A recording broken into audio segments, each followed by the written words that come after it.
but I thought the main challenge was obviously the language. It's just to because I didn't speak English. So just to learn the language and be able to communicate with people. It was at first it was a bit hard and frustrating because you come off the horse and you would like to say something and explain what could be different, what could we change with the horse and stuff. And at first it was difficult, but we took a bit of time, but now we're good. Hi, everyone. Thanks so much for tuning in to another episode of the Off the Track Podcast, daily racing forum interview series, where we go beyond the past performances and the handicapping. This week, we had one of the absolute best jockeys in all of horse racing, Flavien Prat, the 2024 Eclipse outstanding jockey. We talked with Flavien about that incredible year of 2024, winning races like the Breeders' Cup Classic on Sierra Leone. We spoke with him about some of his live mounts heading into the Breeders' Cup this year in 2025. We talked what it was like for him coming to the U.S. from France as a young man and some of the difficulties, and then how he was able to really build up all that momentum. Enjoy the chat with Flavien Prat.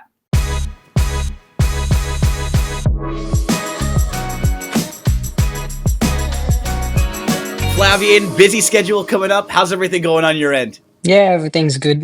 Busy is good. So yeah, everything's going well. Thank you. Wanted to discuss a few of the horses that you're going to be riding on in a couple of weeks. One of them, who was a horse who won the big one last year, that's Sierra Leone. He was a horse who, before you started riding him, he had always shown that ability. He was very consistent, lots of second and thirds, lots of runner-up efforts. He's a horse who doesn't have a lot of early speed either. What did you learn about him, having been aboard him in the last year or so? Yeah, as you say, he's not doesn't have much of early speed, but a lot of stamina. And yeah, when he's on his good day, I mean, I think he can beat anybody. We saw last year in the Breeders' Cup over the same track at Del Mar, he got the setup. This year, early on in the year, seemed like the first half of the year he wasn't quite himself, but wow, those last couple races, he's been incredible. And you had an eventful journey the last time you were on him. You had to leap over a rider and a horse. Take us through the last race that you were aboard him and how he's doing coming into the race.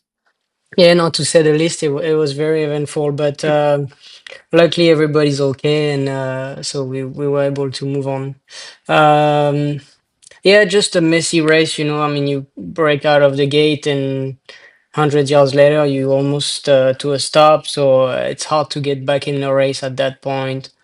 I still thought he ran a good race, and I'm pretty sure he's doing well, and we're excited to see him back in the classic. It's going to be a very exciting race with honestly a very competitive race.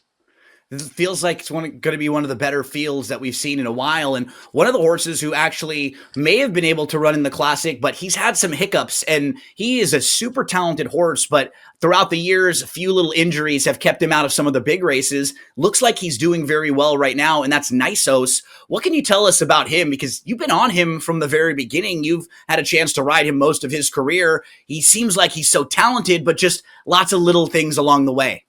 Yeah, just raw talent. I mean, when he's on the racetrack, he's just just a powerful horse, and has showed a lot of talent. It's just a matter of keep him healthy but so far so good.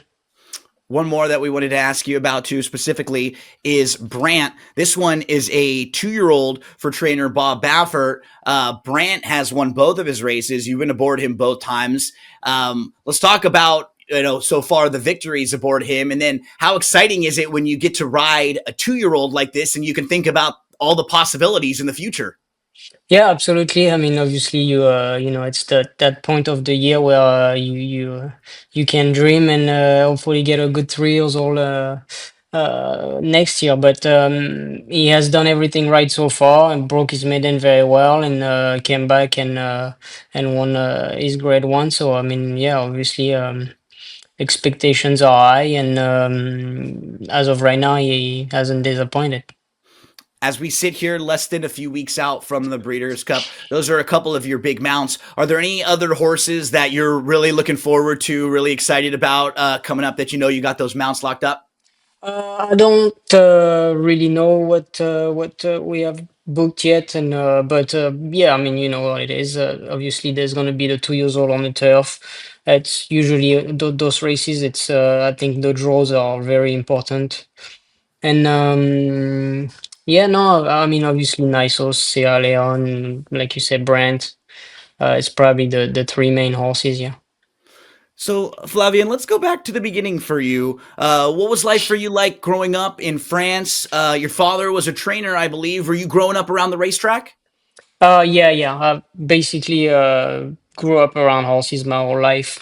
I was so my dad is a trainer, harness trainer. My whole family, my brother, both my I got two uncle that are trainer as well. So yeah, it's always been in the blood, and you know, just as a young kid, I had the chance to be around horses and start riding ponies and you know pony races, and then I had a chance to go to the jockey school, and that's how it all started.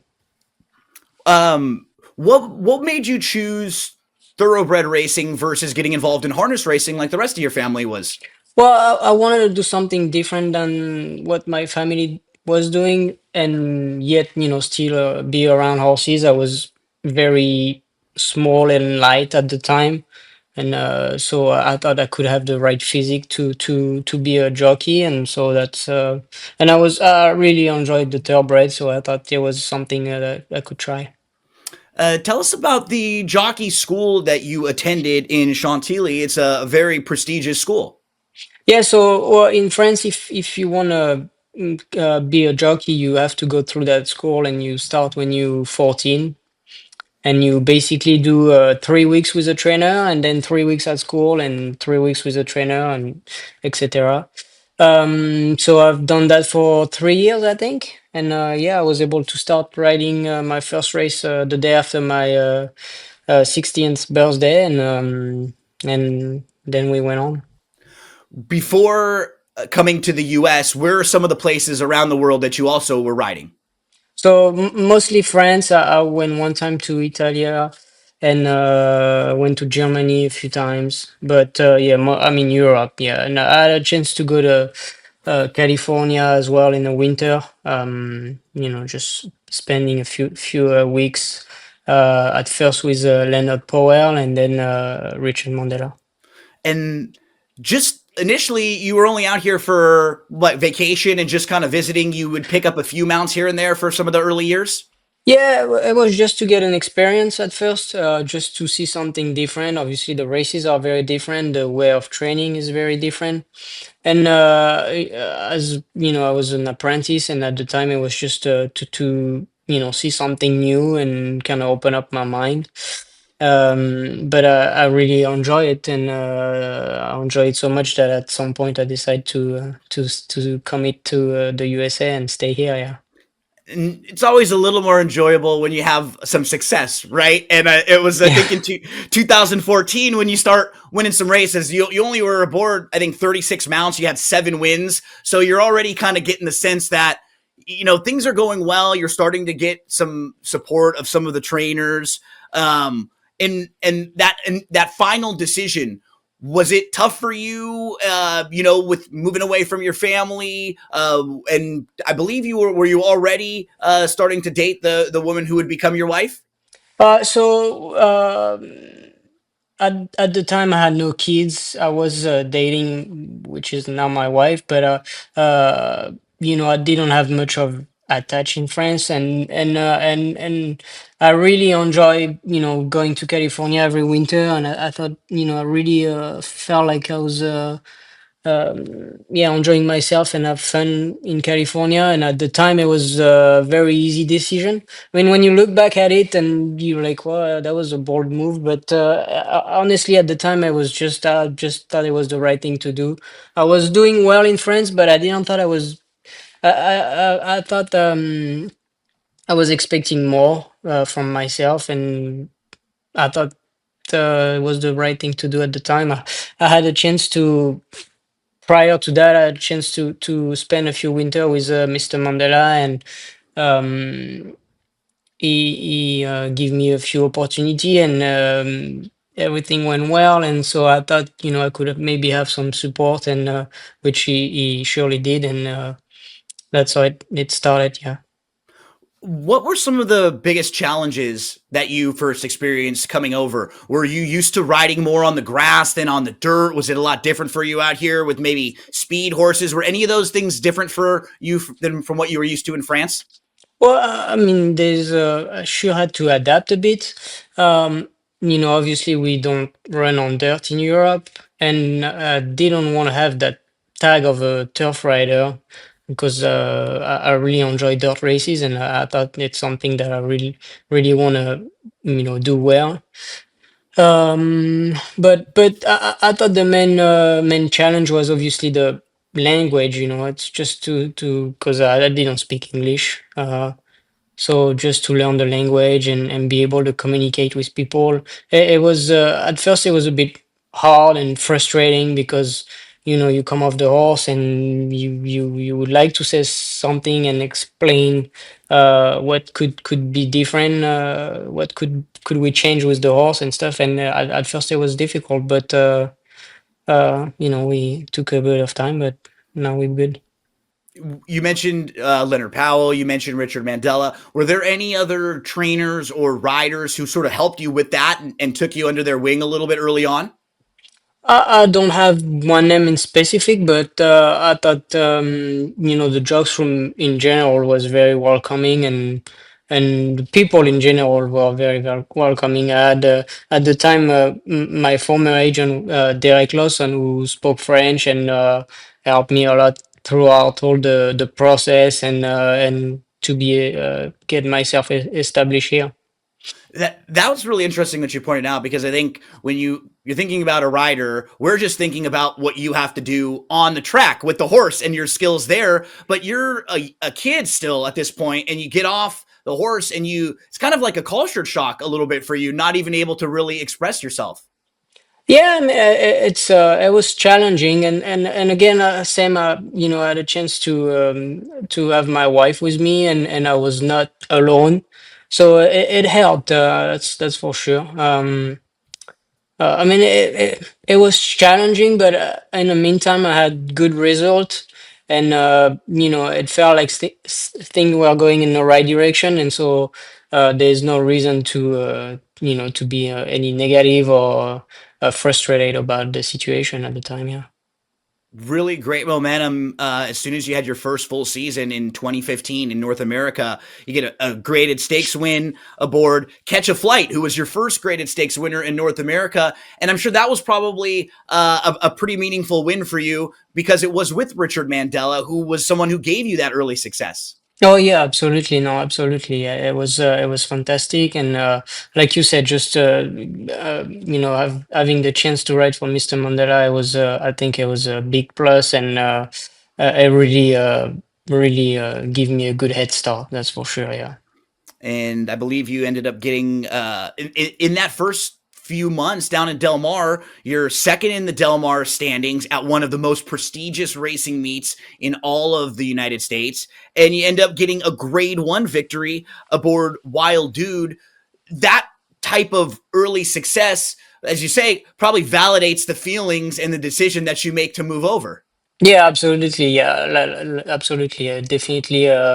Um reinforce my feeling that it was the right thing to do, and it gave me confidence. It was at the time where confidence was pretty low, and so it was good to have thing going the right direction. That's for sure. Some of the big early victories in your career. I'm always so fascinated when riders like you are able to get aboard a horse for the first time and have success. A horse name obviously was one that you had not been aboard previously, but you get aboard in the Breeders' Cup Turf Sprint for the first time, and you're able to get this horse on the lead going down the hill at Santa Anita, and he just holds on. Do you remember that one as being one of your big first early wins here in the US? Yes, absolutely. Yeah. I mean, and Breeders' Cup for European, it's it's something that we are well aware of, and so yeah, it was definitely a big achievement at the time, and uh, Phil D'Amato has been been a big part of my success, and with Mr. Fanticola and his partner. So yeah, it was definitely something that it was a stepping stone, and yeah, it was just I think the year before I was supposed to have a few mounts in the Breeders' Cup, and I hurt myself. So it was frustrating, and just to go back the next year and have a winner, it was great. Yeah. And you really start to build that momentum in Southern California. One of my personal favorite horses growing up in Southern California for a couple years span was a horse named Avenge, who was a multiple grade one winner. That was another one for trainer Richard Mandela. And we see you 2017 winning the riding title at Del Mar, 2019, 2020, 2021. Could you just feel like the progression in your career, things were just moving forward little by little for you? Yeah, I thought it was moving forward. Obviously, as I said, the confidence was there, and I thought I was improving my riding skill, and getting comfortable with American races, just turf or dirt. I thought I was uh, equal, and yeah, I mean, and I was getting on good horses, and so it was something very enjoyable. Does it make you feel old at all when you see some of these horses are now having children and their horses are starting to run? Yeah, I mean, it's something that I never, as a young, when I started riding, the breeding aspect never really interested me. But obviously now that I've been on good horses, and you can see that they become stallion or they become broodmare, it is a lot more interesting, and it's fun to see the progeny of the horse that you. In 2017, you get the opportunity to ride in the Kentucky Derby, a Battle of Midway. You finished third. What was that experience like for you? And did you realize what a big deal the Kentucky Derby was growing up when you were younger? So no, when I was younger, I didn't. It's not like the Breeders' Cup, where there's a lot more interest for European people. Because your Uh, horses can come and ship over and run, right? They can run in those Yes, yes, races. exactly. They can run. So the Kentucky Derby is very American, and so we don't have much idea. I mean, I guess now it might be different, because you see a little bit of European or Japanese horses, and with social media, I think everything is more open. But at the time, it was not as big as the Breeders' Cup, for example. If you ask any European rider, you rather ride a Breeders' Cup or the Kentucky Derby, they will tell you Breeders' Cup, but because at the time you don't have the knowledge of the Derby, and so you said 2017. So I think in 2016, then I was riding at the Kentucky Derby weekend, and had a chance to be in the grandstand for the Kentucky Derby, and it's something that I always remember. The whole experience was amazing, and I felt like, okay, that's something that I need to do, and ride the Kentucky Derby. And so very thankfully I had a chance to ride the next year, and it was just a great experience. Yeah.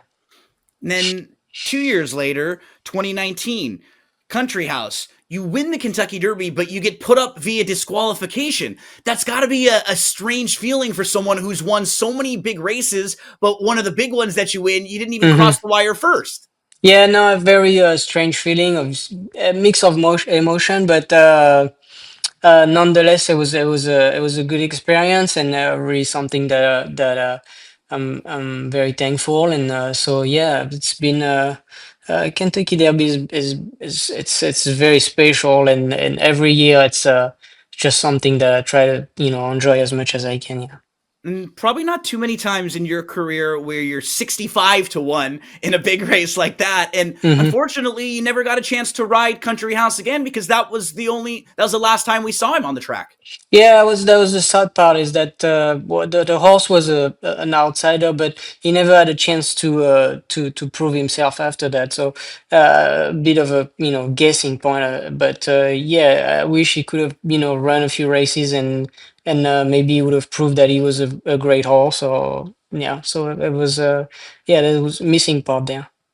Not only are you a rider who can ride on turf and on dirt, both surfaces, but you're a rider who has shown us quality and quantity. So you win the Kentucky Derby, and then later that year in the Breeders' Cup 2019, you had a mount in all 14 Breeders' Cup races. A lot of riders don't want to do that when they get to the level that you're at, when they can ride the big horses in the biggest races. But that does not seem like something that is in your brain. You seem like you want to win every race that you can. Well, I mean, I think the Breeders' Cup, you can't say no to a mount in the Breeders' Cup. Don't remember, but I think I won one and had a bunch of places, and so I mean, I thought it was a good weekend overall. Has that attitude changed at all? Maybe not Breeders' Cup weekend, but just overall. Do you want to ride still like every race, every single day, or do you want to be a little bit more selective as you get a little bit older? Well, it's not really a matter of how much I want to ride. It's more a matter of I don't mind riding every race, but it's obviously a lot more pleasant when you have a chance. Yeah. I mean it's it depends on the quality of. I mean it honestly depends. I don't have a preference. My preference is to ride good horses and win races. That's the preference for every rider, I think. Following the 2019 Kentucky Derby and the Breeders' Cup, you have a couple years with some really nice horses. Horses like United, another horse who you had great success with for Richard Mandela, almost won a Breeders' Cup at a Hmm. huge price with that guy. He just was really consistent. Yeah, exactly. Just very consistent. I mean, never done anything wrong. He was just a solid horse, and he got better with time. And yeah, it was a fun ride. Another horse who was in some of the big fights. Hot Rod Charlie. He jumped aboard him. You had been aboard him before, but then you got back on him in the Kentucky Derby. You get to ride him in the Belmont, the Haskell, and the Pennsylvania Derby. Even the Breeders' Cup Classic, he ran a good race when he was fourth. The Dubai World Cup, he runs second. He didn't get a chance to win a lot of the big ones, but he was in all of those big fights. Yeah, no, just a very consistent horse, and Sam, it was a fun ride. Um,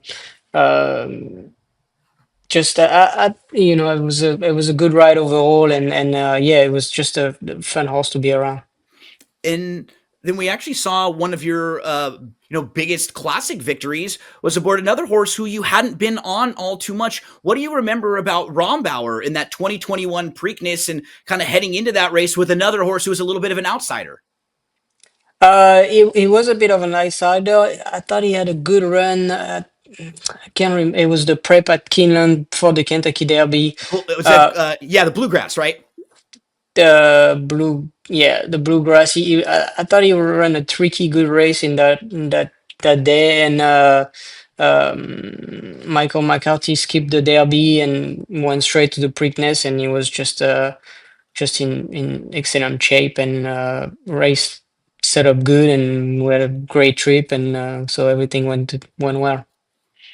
The next one we get to, I feel like we could spend an entire hour-long podcast talking about Flightline, who was just incredible. I mean, for you, who has been aboard so many good horses, could you tell the difference between a horse like Flightline and the others?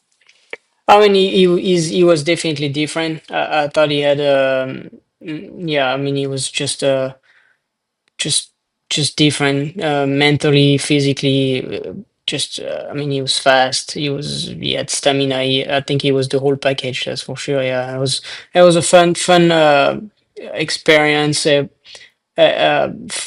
the beginning, the expectation were pretty high, and he never disappointed. I thought when you run in a Pacific Classic, obviously you are going from a mile and a quarter, and it was it was something that you could question. Can you go that far? And the way he won, then you go to the Classic, and it's like, well, that horse can't lose. So it was a lot of pressure, and but I really enjoy it, and it was yeah, just the Breeders' Cup Classic was like the cherry on top. We spoke with Terry Finley from West Point Thoroughbreds, and he talked about like almost a different kind of pressure with that horse going into races because you just knew he was so good. You just wanted to be the one to kind of, not you, but everybody wanted to just stay out of the way and not be the one that kind of messed it up. Yeah. Right. And could you even compare him to some of the other great horses that you've been on? Like if we were to say he was like the number one greatest probably the greatest that most of us have ever seen, who do you think are some of the other horses that you've been on that were kind of close to that good or could have maybe been in a race with him? Well, I don't know. I think it's very hard to compare anyway. But I think he was different. What? Yeah, I don't think it's good to compare him to anybody else. But um, yeah, just a different horse. And like I always say, I think that day he could have won the sprint, the mile, or the Classic. I think he's that fast and he has that much stamina. So yeah, it was just enjoyable ride, that's for sure. We rarely get a chance to see horses like Flightline, and you've had such a great career that, I mean, following him, you get a chance to ride other really good ones. Angel of Empire, Hard to Justify, National Treasure, some of the big races that you win over the next couple years. Angel of Empire was a really nice horse. You get a chance to ride in the big 3-year-old races, and I think I read a quote from you one time talking about how you don't feel as disappointed after a race if you got your chance, if you got your opportunity, you didn't get stuck in trouble and your horse got to run their race and maybe they were second or third. This was another one, kind of reminded me of Hot Rod Charlie, that was very good. It was at the top of the division and was always going to show up with a really nice effort.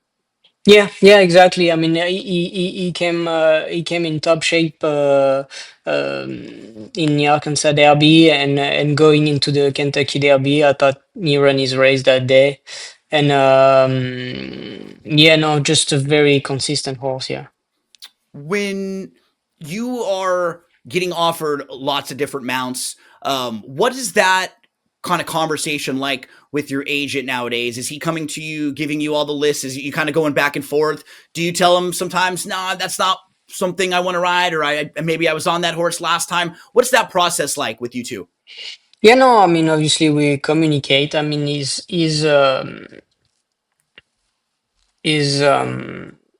I mean, we usually have the same opinion most of the time, and sometimes he would ask me if he's not sure about what to do, but most of the time he's the one in charge, and yeah, we communicate and go from there. And when you initially came out to the United States, you were based in Southern California. You had great success there. We saw you over the last couple of years decide to make that move to the East Coast, just a little bit more riding overall. What was that decision like? What were some of the factors that went into the decision to move east? I was doing very well in California, but I was getting to a point where I was traveling a lot and spending most of my Saturdays on the East Coast. And I had a bit of success, and I thought a few trainer was gonna give me an opportunity on the East Coast. I just more racing days. It felt like there was a bit more opportunity on the East Coast, and it's something that, yeah, I discussed with my family, and at the time I thought it was the right decision to move east. Honestly, when I came to California, I thought I was gonna stay there forever. I was very happy where I was, but I thought if I wanted to get to the next level and keep improving my riding skills and everything's around, I had to move east. Yeah. And it sure worked out well for you. 2024, a career year, win the Eclipse Award for Outstanding Jockey, setting records all over the place. Graded stakes wins at Saratoga, stakes wins in a year, graded stakes wins in a year, #1 jockey in North America in earnings. What does that make you feel like when you hear all of those accolades for yourself? No, I'm just honestly just very grateful to have people around me that trust me, that give me those great opportunities, and yeah, obviously my agent and all the trainers that give me opportunities. It's very I'm very grateful, and I try to enjoy it as much as I can, and yet try to improve my writing and get better. That's what it is. Yeah. What kind of things are you doing to prepare before you have a mount? Or some look at the past performances, others are talking to trainers, maybe a combination of those things. Mhm. What works best for you? I like to watch replays. Obviously, when you ride a horse that, even though you never ride him, but you might ride against him, so you kind of get an idea of what could happen and how the horse could be. But yeah, I like to watch replay. That's I would say that's my main focus. Yeah. You'd always been successful in the US and California, but it all comes together last year. Did you remember, or was there anything differently? Did you change anything, or was it just that perfect storm of it all falling into place? Well, I think it was my third years on the East Coast, so I was a lot more familiar with the tracks, the riders around me, and I was riding good horses, and so um, everything together, it just uh, was a recipe for a good season. But yeah, that's about it. That's all. I think I read that you had been at 20 different racetracks last year in Already. 2024 throughout the season. Is that difficult for you when you're going to a new track, a track you haven't been at before? It's kind of like riding a horse that you haven't been at before. And now those are a couple different factors. Are there any things you do, like walking the track or talking to people around? Because sometimes you're at a brand new place. Well, now no, because I've been traveling, previous year, and I feel like I'm well aware of um the racetracks, and like I said, the racetrack, the riders around me, and so. But even though the racetracks in America are mostly the same, I don't think you ride the same way on every racetrack. I think each racetrack has a bit of a different pattern, and so and this is why I thought my third season on the East Coast was the best one as well, because I was well aware of the tracks and the crews around you. I mean, it's it sure helps when you familiar with all that. For a lot of riders, one of the big struggles is maintaining weight. Has that been a problem for you throughout your career? And what's your daily exercise, or what's your daily meals routine like? Yeah, no, I mean it's not a struggle, because now I know myself and I know what I can and cannot do. Obviously, a lot of exercise and yeah, not. I mean, I don't. I eat very little in the morning, and I don't have lunch. I snack a little bit, but that's it, and I have a good dinner. But um, yeah, it's something that with experience, you kind of know your body and what's good for you and what's not good for you. That's for sure. But so I wouldn't say I have problem. I don't need to go to the box, but in the meantime, I need to be a pretty selective on what I'm doing here. We know about a lot of the Breeders' Cup Classic winners and the big graded stakes winners from maybe even early on in your career. Are there any horses that hold a special place for you that maybe weren't some of the big winners that are really memorable to you? Well, I mean, I think obviously my first grade one, which was in France, I thought, Indonesian. So I mean, she's obviously a filly that give me my first grade one, or the same first graded race in Europe. Something that I will always remember. I mean, there's always those first time, first races, and first winner, all those type of thing. But in America, I thought I really had a great connection with Vasilika. Yes. She was very just a very good racehorse, and just great mind, and it's something that I really enjoy riding her. What is more fun as a jockey, riding a front runner, gate to wire winner, or coming from the back of the pack and getting up right on the wire? Just riding a winner. Right. Yeah, honestly, I don't really care as long as they cross the wire first. No, I mean it depends, but I, a front runner, at least you won't have traffic problem, and um, you don't rely on pace. You make your own pace, and you make your own decision. When you have a closer, well, you rely on pace and traffic and all that stuff. So I think it's harder to win on the front, but in the meantime, when you can do it, you avoid a lot of problem as well. So. Kind of talking to you about the different surfaces sort of seems like you're the same when it comes to styles too, right? You don't really want to be thought of as just a speed rider or just a rider that comes from way out of it, and you have shown us that you can win in all different ways, right? On the lead, coming from the back, sitting mid pack. Do you think of yourself as a rider with a certain style? No, I honestly try to ride the horse accordingly. I mean, yeah, we all have game plan, and most of us we have game plan, and the gates open, and 90% of the time you go to plan B.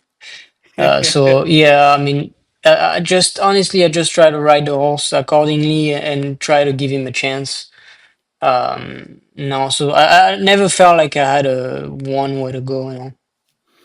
When you have a big Saturday, let's say you've got, mounts lined up all throughout the day, what's that normal schedule for you like? If you haven't had to travel in, let's say you're at your you're at Hmm. your track that you're at, are you working some horses in the morning? Do you get a little break, then come back to the track?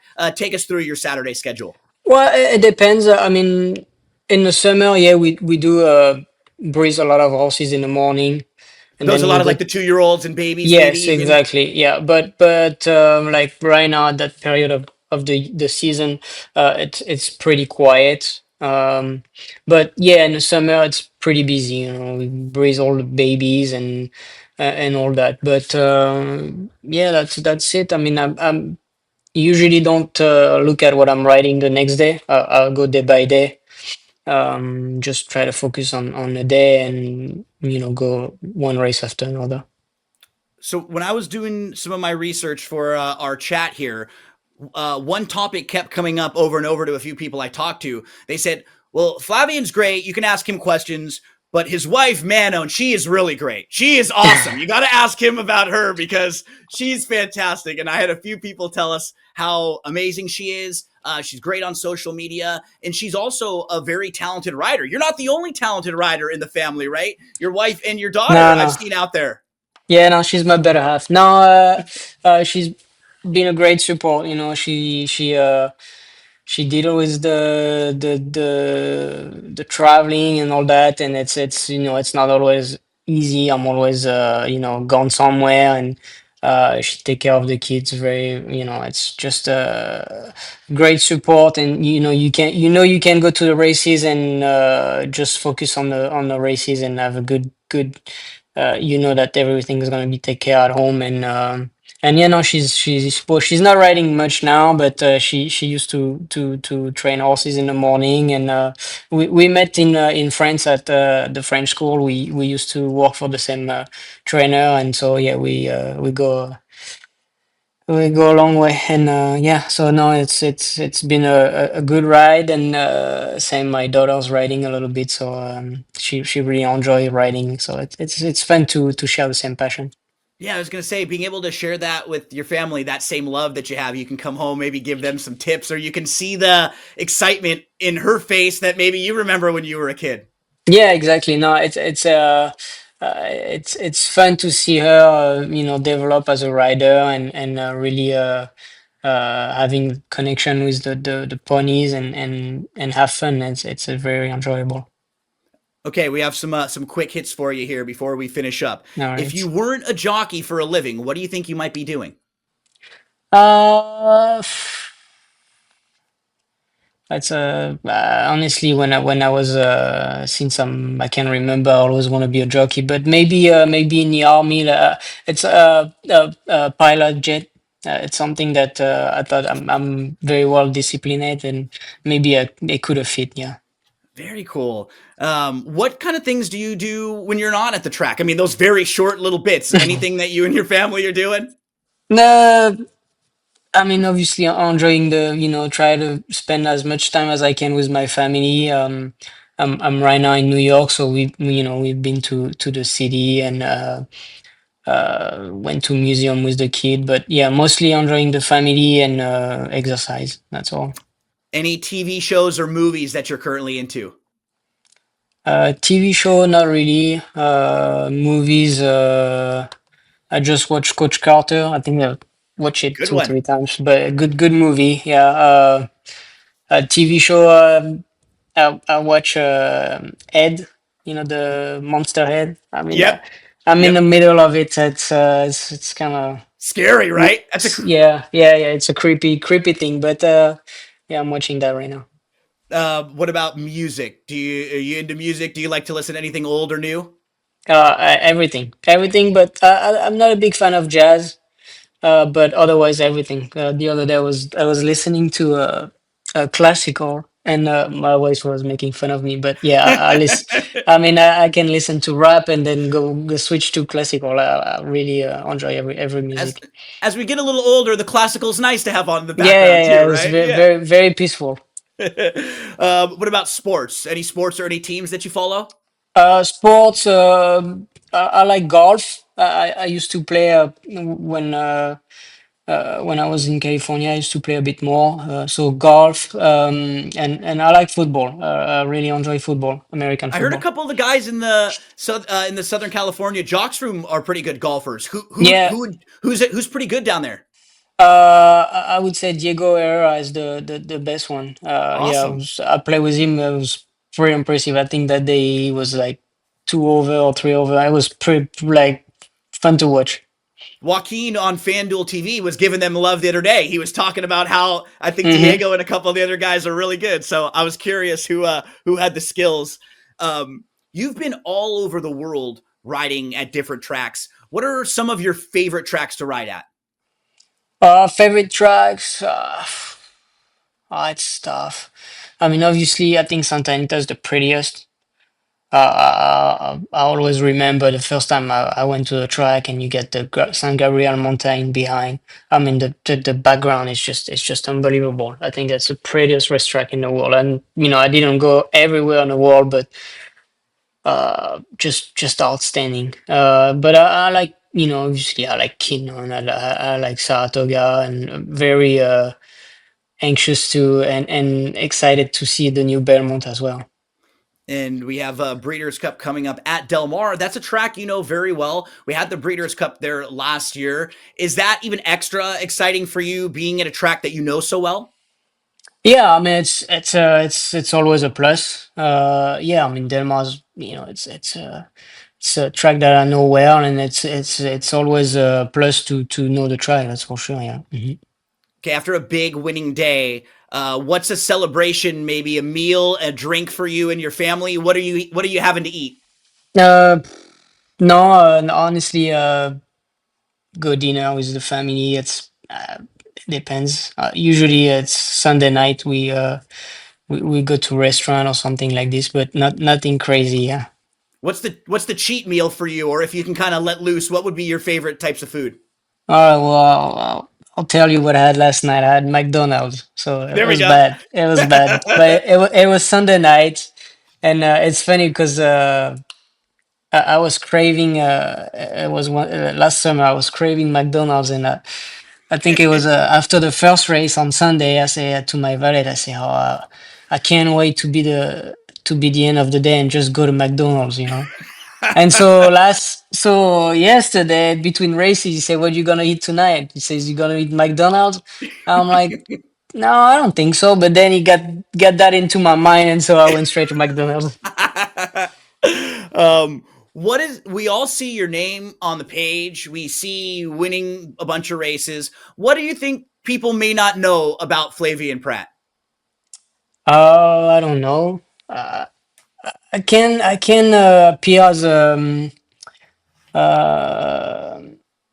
I don't know if it's unhappy, but I'm always Serious? serious. Yeah, I think people think but it's just that I'm very focused, and it's something that obviously, uh, I take that very seriously, and I go to the track. It's like I'm going to the office, and I'm not, I'm not.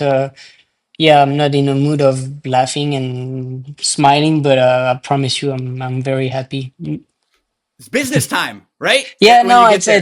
it's just me. I can't, I'm just focused, and it's something that. But yeah, no, I'm happy. So very lucky to have had all this time with you, Flavien. Before we let you go, is there anything? I know a lot of folks out there are involved with different charities, organizations. Is there anything that you want to plug, promote, mention at all before we let you go?